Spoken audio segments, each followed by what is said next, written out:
আপনারা কোথায় ঢুকছেন? সাহেব আজকে ভিক্ষা টিকা দেবে না। আমরা ভিখারি না, তাহলে এখানে কি করতে এসেছেন? মেম্বারের ছেলের জন্মদিন তো তাই। ও, খেতে এসেছেন তাই তো। মেম্বারের ছেলের কেক কাটা হয়ে যাক, তারপর গরিব মিসকিনদেরকে খাওয়াবে, তার মধ্যে ঢুকে খেয়ে নেবে।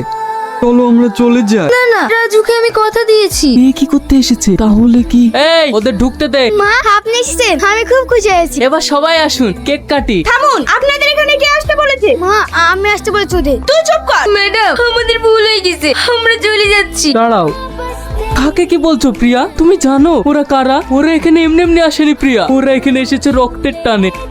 রক্তের টানে? হ্যাঁ, তাহলে শোনো সেদিনের কথা।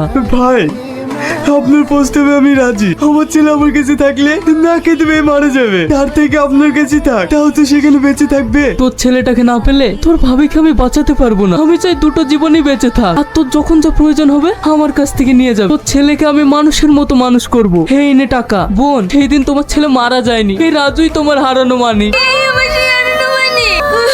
মা, তোমরা কাঁদছো কেন? আজ থেকে আমার দুটো মা। হ্যাঁ সোনা,